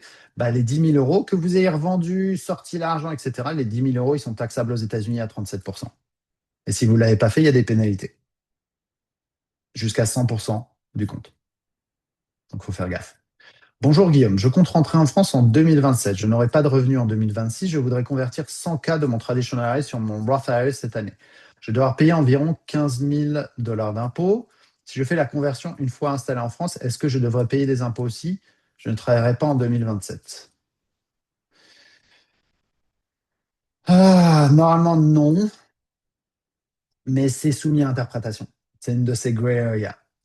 Moi, je dis non. Il y a certains comptables qui disent oui. C'est soumis à interprétation. Ouais, les conversions, Normalement, non, parce que c'est considéré comme une distribution au niveau comptable. Donc, comme on l'a vu, quand vous êtes résident en France, grâce au tax treaty, encore une fois, tous les comptes retraite, les distributions sont taxables aux États-Unis, mais pas en France. Donc, normalement, non. Pouvez-vous partager les coordonnées de comptables spécialisés dans les impôts pour les Franco-Américains? Merci à vous. Envoyez-nous un mail à info@wefinancial.com. Ok. On va vous envoyer une liste de comptables franco-américains. Cela, ça serait un peu trop long à vous donner. Qu'est-ce qu'un compte Wise en euros? Est-ce qu'un compte Wise en euros est taxable en France, sachant que l'adresse de Wise est en Belgique? Non. Ça serait, la bonne question serait, est-ce que c'est taxable en Belgique? Ça, ce serait la bonne question. Parce que dans tous les cas, ce ne sera pas taxable en France, c'est en Belgique. Mais non, c'est pas taxable. À ma connaissance, c'est pas taxable en Belgique. Dans le cas de figure suivant, double nationalité US. Si je prends ma retraite, j'ai travaillé 15 ans en France et 20 ans aux US, je passe mon temps à voyager entre les US et la France, je suis considéré résident dans quel pays? Ça dépend de trois choses. Combien de temps de votre nationalité, donc la double, donc ils vont regarder pour savoir dans quel pays vous êtes résident s'il y a un doute. On va regarder plusieurs choses. Est-ce que vous avez passé plus de 6 mois, plus de 183 jours pour être précis? Ça ne sert à rien de lever la main. Je veux juste poser la question. Donc, si, si vous avez passé plus de 183 jours dans un pays dans l'année, vous ouvrez la porte, ce n'est pas automatique, mais vous ouvrez la porte au risque que vous soyez considéré résident de ce pays. Okay, donc ça, c'est la première chose. Ensuite, s'il y a un doute, ça va être la nationalité. Vous avez double nationalité. Ensuite, ça va être vos centres d'intérêt. Où sont vos enfants, votre mari, votre maison, tous ces trucs-là.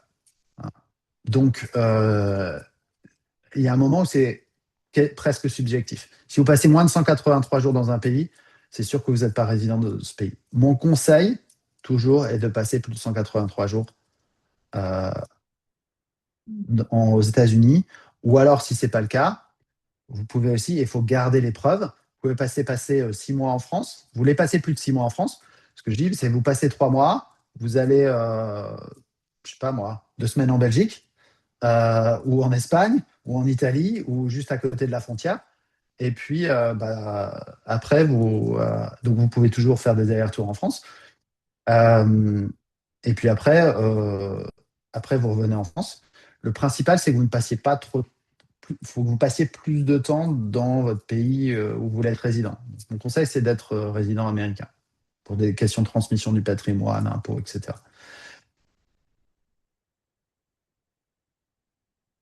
Si on est né avant 1973 pour les retraites, ça, j'y ai répondu. Si on est freelance, comment compte-t-on les trimestres? Même si vous êtes freelance, vous avez quand même cotisé à la Social Security. Hein. Tout le monde, à partir du moment où vous payez des impôts, sauf certains cas, non-profit, etc., la plupart du temps, quand vous avez payé des impôts, vous avez payé la Social Security, donc vous avez cotisé, même si vous ne le saviez pas. Donc que vous soyez freelance ou pas, ça ne pose pas de problème. Quelles sont les nuances lorsque l'un est français uniquement et l'épouse est américaine uniquement? Il y a plein de nuances. Mais en général, tout ce que j'ai dit, nationalité américaine, pas nationalité américaine, va s'appliquer à chacun des deux. Donc en général, vos actifs aux États-Unis devraient être sous le nom de votre époux et épouse américaine. Quels sont vos conseils pour les Franco-Américains au cas où les États-Unis implantent une loi interdisant la double nationalité? Ah, tiens, ça faisait un moment que je n'avais pas eu celle-là. J'ai eu le droit à qu'est-ce qui se passe s'ils refusent la double nationalité? Qu'est-ce qui se passe s'ils frisent nos assets? Qu'est-ce qui se passe ces trucs-là? Si à chaque fois qu'il y avait un projet de loi qui changeait les relations entre la France et les États-Unis, euh, on mettait des choses en place, on s'en sortirait pas. Hein, on s'en sortirait pas. Donc, ouais, s'ils implantent une loi sur la double nationalité, vous prenez la nationalité américaine. Hein. C'est le plus, en termes fiscal, c'est aussi simple que ça. J'ai la double nationalité, quelles sont les conditions pour avoir une carte vitale en France? Vous avez une carte vitale automatiquement. La question, c'est pas avoir une carte vitale, c'est être remboursé. Hein. Encore une fois, si vous êtes résidente française après trois mois, vous serez couvert par Puma. Si vous voulez faire, euh, si vous voulez aller en France pour payer moins cher vos dépenses de santé et que c'est juste un mois par-ci par-là, CFE Santé. Social Security, pas d'impact si on est uniquement français pour obtenir le droit à la retraite en France. Pas d'impact si on est uniquement français. J'avais lu qu'un Français qui perd sa carte verte perd son droit à la Social Security, mais c'est remplacé par les trimestres en France. Non, je ne sais pas. Alors, si vous voyez un truc comme ça, envoyez-moi la source, parce que j'ai lu quelque part. C'est pas, vous avez peut-être mal lu ou c'était dans un certain contexte, etc. Donc toujours envoyer. Si j'ai dit quelque chose et vous avez lu quelque part que c'était pas le cas, envoyez-moi la source. Parce que c'est possible que c'était une règle il y a 5 ou 10 ans, donc l'article il est vieux et que ça a changé depuis, ou c'est possible que ce soit simplement faux. Donc, non, il n'y a pas de. Si vous perdez votre carte verte, non, il y a plein de gens qui n'ont pas la carte verte. Donc, si par exemple vous êtes en visa et vous partez et que vous allez travailler aux États-Unis, vous avez quand même le droit à une retraite américaine. Donc, peu importe que vous soyez, peu importe votre statut au moment où vous avez la retraite. À partir du moment où vous avez travaillé aux États-Unis, vous avez le droit à une retraite américaine. Comment vous contacter pour une consultation? J'ai les deux nationalités aux US, plan de rentrer en Europe dans 5 ans. Oui Financial, OUI financial.com. Et vous cliquez sur prendre un rendez-vous, tout simplement. Très facile de me contacter. Là, ce ne sera pas moi, ce sera probablement quelqu'un de mon équipe. Si je suis uniquement français que je compte rentrer dans les 6 mois, est-il mieux de continuer à contribuer à un 403B ou pas? C'est pire que ça. Enfin, ou mieux, je ne sais pas. Mon conseil, c'est de le maximiser votre 403B avant de partir. C'est de mettre les 24 500 si vous avez moins de 50 ans avant que vous partiez en France.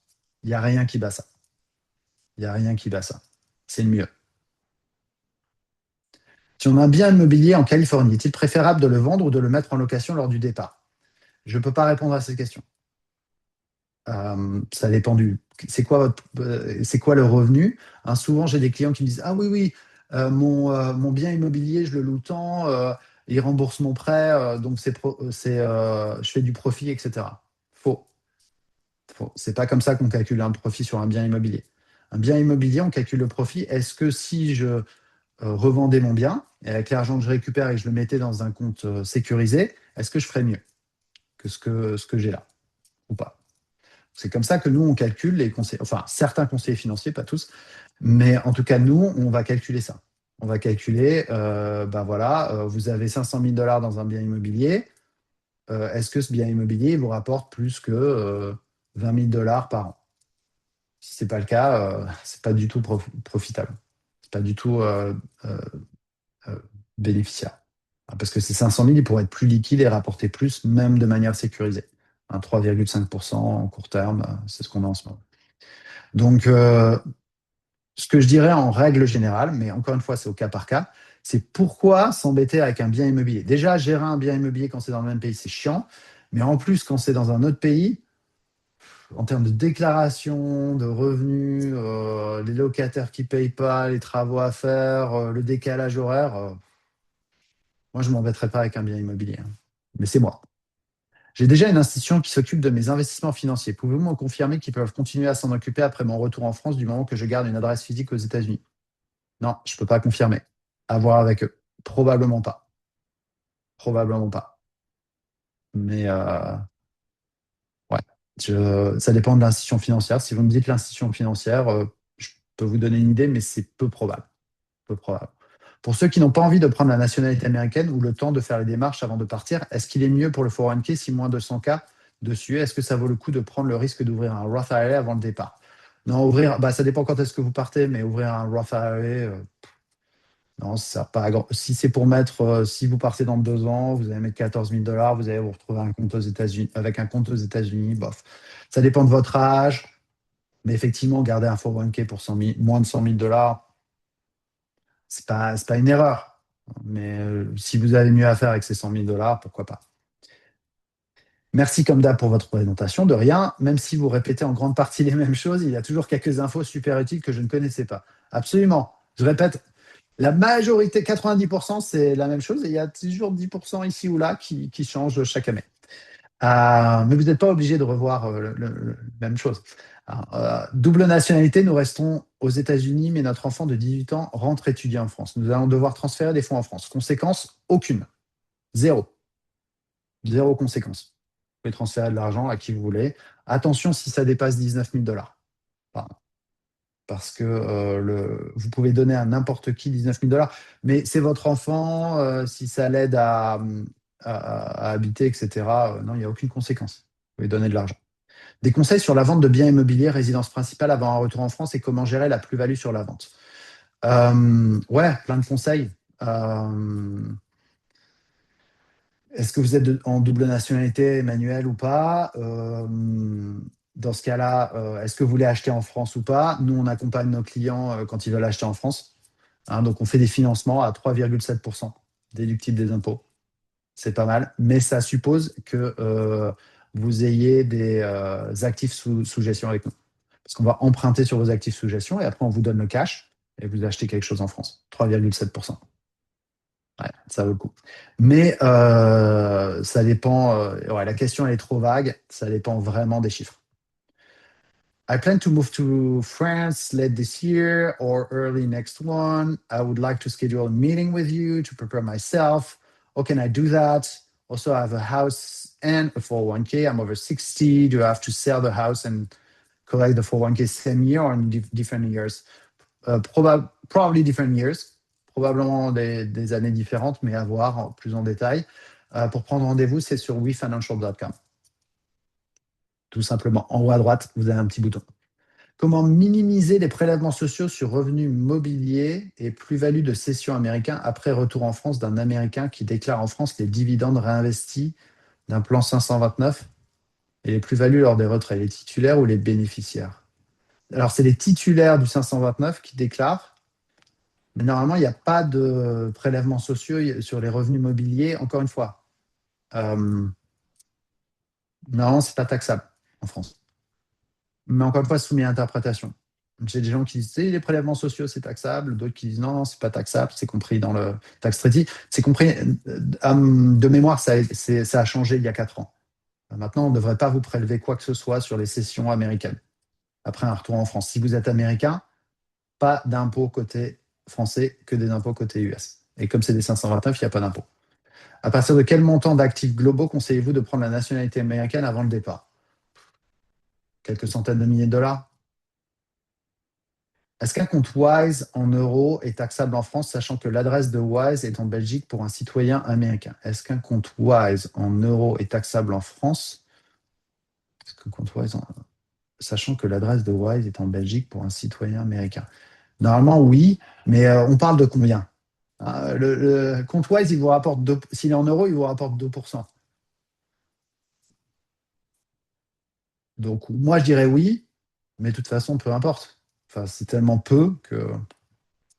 Avec la double nationalité, si tous mes revenus viennent d'investissement aux USA, brokerage, location immobilière, même si résident en France, je ne paie aucun impôt. Correct. Voilà, vous avez bien résumé la situation. Je sais, c'est extraordinaire. Alors, quand je dis aucun impôt, il y a quand même la taxe Puma pour la santé, etc. Mais aucun impôt sur le revenu. C'est correct. Please clarify living trust with all family members as trustee, children trustee, not beneficiaries. C'est trop vague, ce que vous me dites. Please clarify what? Living trust with all family members as trustee, not beneficiary. Ouais, bah, s'ils sont trustee, et s'ils sont en France, ils doivent faire potentiellement une déclaration en France.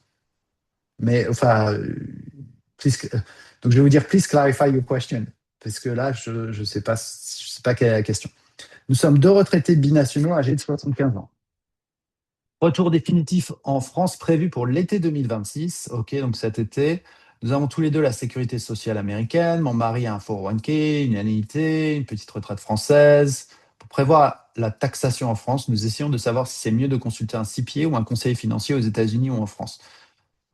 Comment nous renseigner pour la cotisation à la sécurité sociale? Doit-on payer la taxe Puma? Et si vous touchez une retraite en France, de mémoire, vous devez pas payer la taxe Puma. Euh,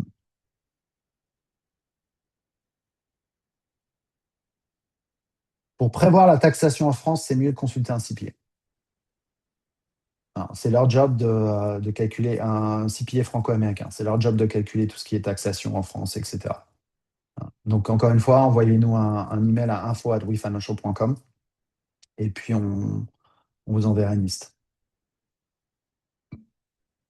En cas de vente d'une maison aux USA, y a-t-il des taxes à payer en cas de transfert des fonds en France? Non. J'ai dit plusieurs fois, donc je vais le répéter, qu'il n'y a pas de taxe de transfert de fonds. Par contre, la vente d'une maison, il peut y avoir des taxes sur les gains.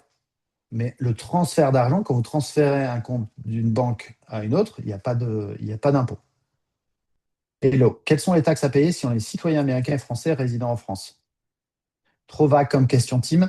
Regardez, j'en parle tout au long de, mon, de ma présentation.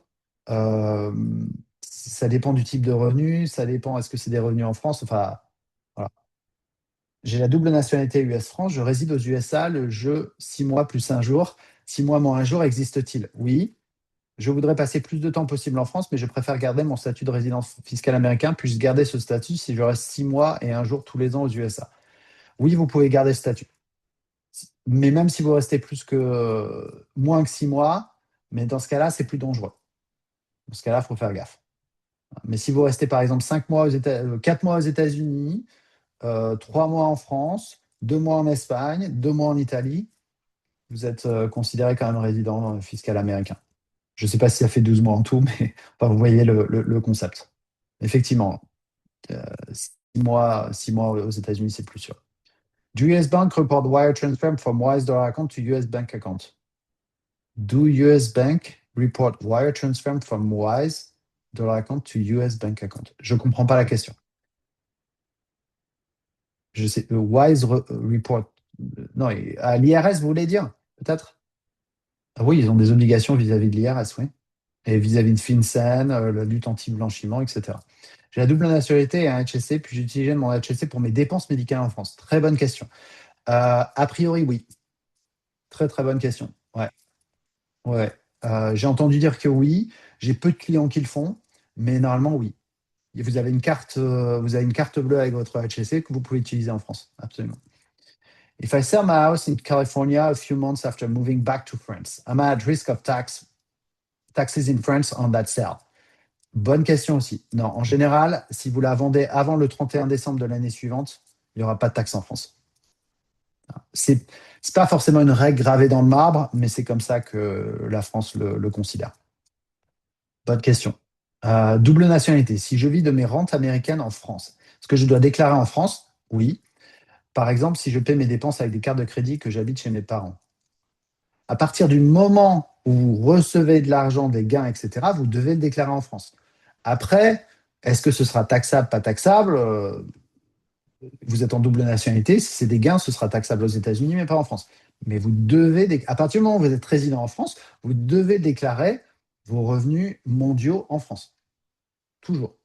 Mais encore une fois, déclaration ne veut pas dire taxation. Résident aux États-Unis, double nationalité. Ok, encore 28. Je vais accélérer un petit peu la cadence. Sinon, on ne va pas y arriver. On va être à une centaine de questions, c'est bien. Résident aux États-Unis, double nationalité, mes parents veulent me donner à moi et mes 3 enfants des parts de leur SCI, sachant qu'ils m'ont déjà donné une maison en utilisant les 100 000 euros par parent. Dois-je accepter des conséquences américaines ou françaises? Oui, très important. Donc, côté américain, si c'est plus de 100 000 dollars, même quand vous avez reçu la maison, il y avait un truc à déclarer via un formulaire 3520. Donc, il y a quel que soit, à partir du moment où vous êtes résident américain, vous devez toujours vous poser la question, si je reçois quelque chose d'un Français, est-ce que j'ai des déclarations à faire aux États-Unis? La réponse est oui, dans ce cas-là. Okay, donc, potentiellement, si c'est plus de 100 000 dollars en valeur pour l'année, un formulaire 3520. Et puis, côté français, ça doit passer par un notaire. Enfin, il y a tout un process. J'ai la double nationalité. Y a-t-il des démarches à faire pour devenir résident français si je décide de revenir en France? Des démarches à faire, faut prévenir l'IRS, etc. Mais sinon, à partir du moment où vous partez définitivement, vous devenez résident français au moment où vous posez les pieds en France. Et puis après, vous devez vous inscrire en France pour l'assurance santé, etc. Mais il n'y a pas de démarche particulière pour dire je suis résident français. Enfin, pas vraiment. On doit déclarer une assurance vie française si on est résident US? Absolument. Très, très important. Et ça peut aller jusqu'à 100% de pénalité. Pas 100% de ce que vous devez, 100% de l'assurance vie. Vous avez 100 000 euros dans une assurance vie. Si, c'est considéré comme de l'évasion fiscale si vous ne la déclarez pas. Donc, vous pouvez être pénalisé à 100 000 dollars. Retraite à taux plein automatique. Si vous n'avez pas vos 172 trimestres, vous obtiendrez automatiquement le taux plein sans décote à l'âge de 67 ans. Do you confirm? Non, c'est pas comme ça que ça fonctionne, le calcul. Non, vous avez une décote à 67 ans. Enfin, c'est comme ça que je le comprends. Après, je ne suis pas un spécialiste du calcul des retraites. C'est pour ça qu'il y a des gens spécialisés dans la question.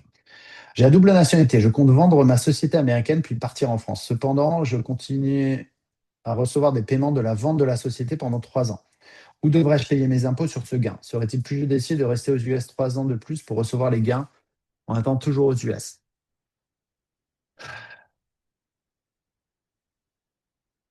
Une bonne question.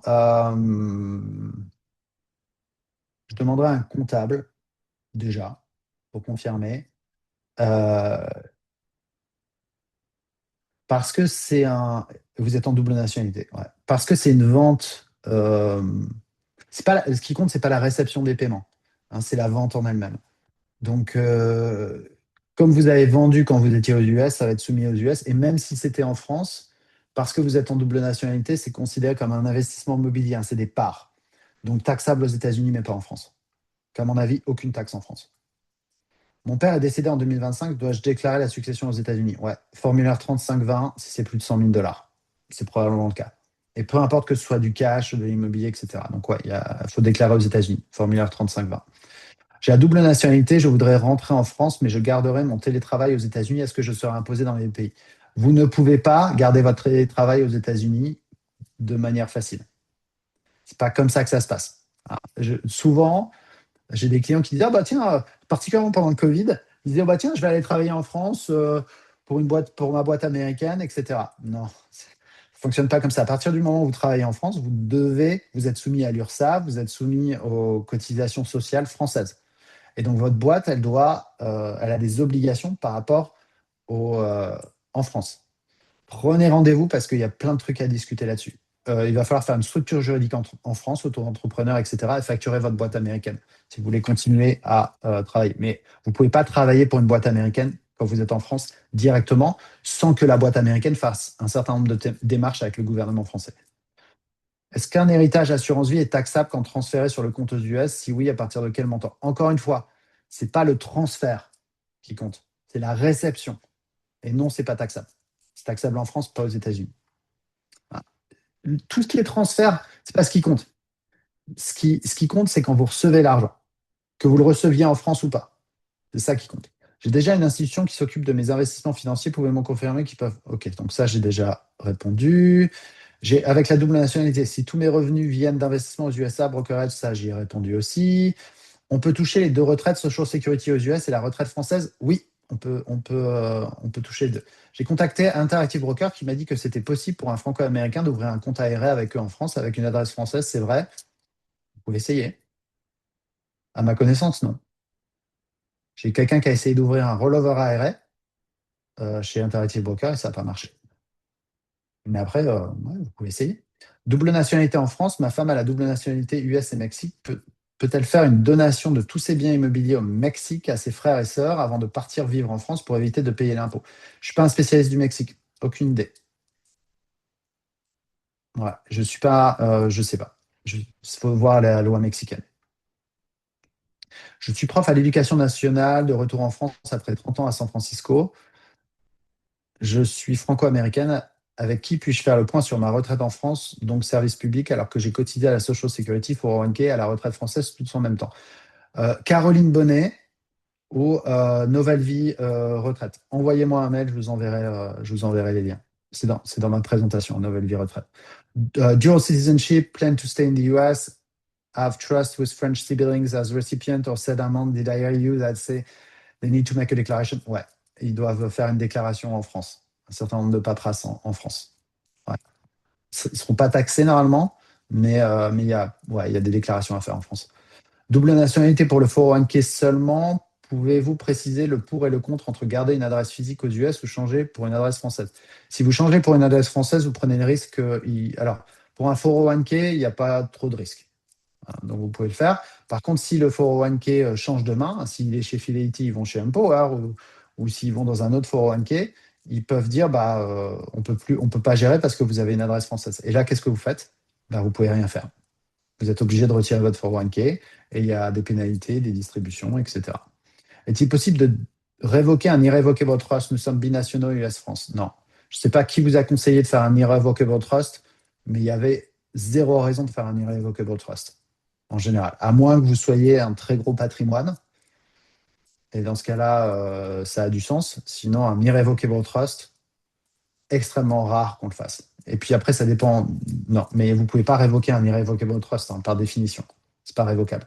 Là, ça pose problème en France. Ouais. Recommandez-vous plutôt de faire un rollover d'un 401k sur un ARA et de garder un 401k pour un franco-américain plus de 100 000 dollars? Ouais, vous pouvez faire un rollover sur un ARA, pas forcément. Ça dépend. Si vous voulez, si vous voulez plus de. Par exemple, nous, ce qu'on fait, c'est quand on gère. On fait souvent un rollover ARA quand les clients veulent qu'on gère leur rollover ARA, même si on peut gérer les 401k, il y a certains 401k qu'on ne peut pas gérer. Donc les clients décident de faire un rollover ARA pour qu'on le gère. Donc il est 11h30, si vous voulez partir, vous pouvez. Hein, mais je vais rester encore pour répondre aux questions jusqu'à ce qu'on ait fini. Il n'y en a plus que 14. Je vais essayer de finir 11h30 Pacific Time. Je vais essayer de finir avant d'aller manger.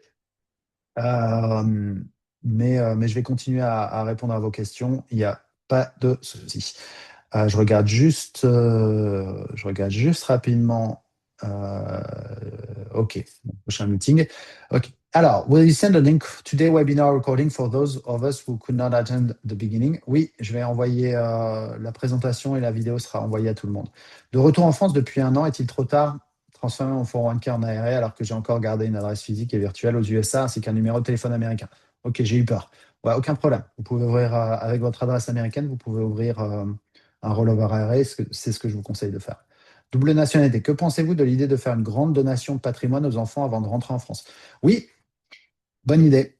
Mais il faut faire gaffe parce qu'une fois que vous avez fait la donation, est-ce que vous avez suffisamment encore d'argent pour votre retraite? Est-ce que vous comptez sur vos enfants pour vous payer des choses? Ça, mais oui, absolument. C'est en général ce qu'on fait. Enfin, pas en général ce qu'on fait, mais c'est ce que les gens devraient faire. Dual citizenship, plan to stay in the area, trust. Ok, ça j'ai déjà répondu. Que recommandez-vous de faire pour éviter que les institutions financières ne remarquent que l'on réside en France si on utilise une adresse physique US? En général, elles ne vont pas regarder, mais sinon, ouais, utiliser un VPN. Mais elles peuvent détecter le VPN aussi, certaines. Please share deck and recording. I have to drop. Ok. Family trust. All family members in the trust are trustees. Parents and children are trustees. Parents move to France. Children stay in the US. What should we do? Vous devez révoquer le trust. Double nationalité, un power of attorney pour un compte bancaire US, est-il valide une fois en France? Pas vraiment. Il faut refaire un power of attorney en France. Il a une certaine validité. Certaine validité, mais pas. C'est pas. Ouais, il faut faire une procuration en France. Est-il conseillé de garder une life insurance US pour un Américain résidant en France? Quel type de life insurance?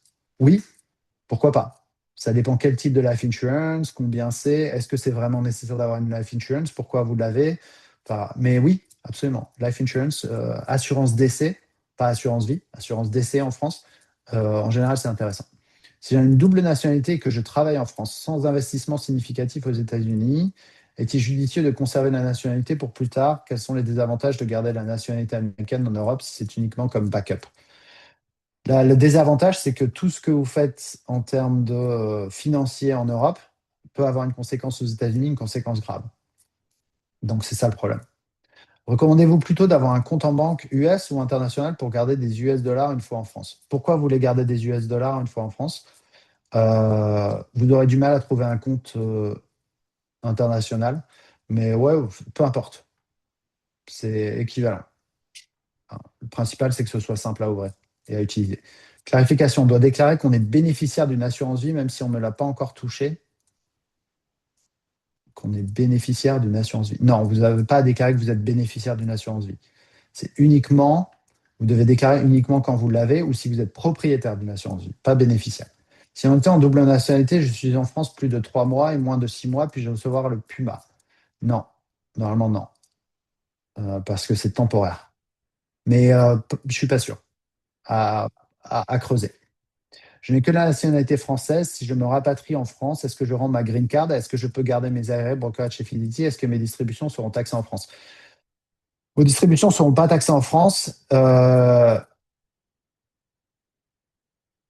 Vous allez devoir rendre votre green card ou vous allez la perdre. Vous pouvez, si vous dites à Fidelity que vous êtes en France, ils vous fermeront vos comptes, malheureusement.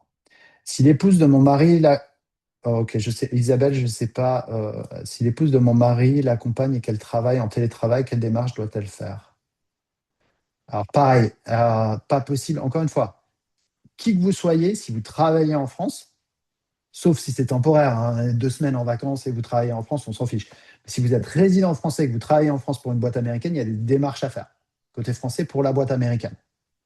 Et donc ça, je peux vous expliquer plus avant, si vous prenez rendez-vous, moi ou quelqu'un de mon équipe, parce qu'il y a des démarches à faire. Il faut être auto-entrepreneur ou quelque chose comme ça.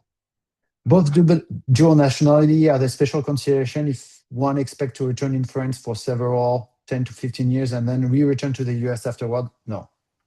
Non, pas de considération spéciale. Est-ce que ma Social Security check peut être déposée sur un compte bancaire en France ou sur un compte US? Ça, c'est intéressant. Donc, sur un compte US, oui. Sur un compte bancaire en France, j'ai quelqu'un qui a été dans ce cas-là l'année dernière, qui a essayé de déposer un chèque de Social Security dans une banque française et il n'a pas réussi. Il n'a pas réussi. Ouais, je ne sais pas pourquoi. Ça m'a surpris. Mais non, non, il n'a pas réussi. Donc, ouais, il faut le déposer dans une banque américaine. Voilà, plus de questions. Merci à tous. Merci à ceux qui sont restés jusqu'à la fin. Bravo, félicitations. N'hésitez pas à envoyer un email info@wefinancial.com, prendre rendez-vous via le site internet. Merci à tous, passez une bonne fin de semaine et puis peut-être je vous reverrai dans une autre séance. Au revoir.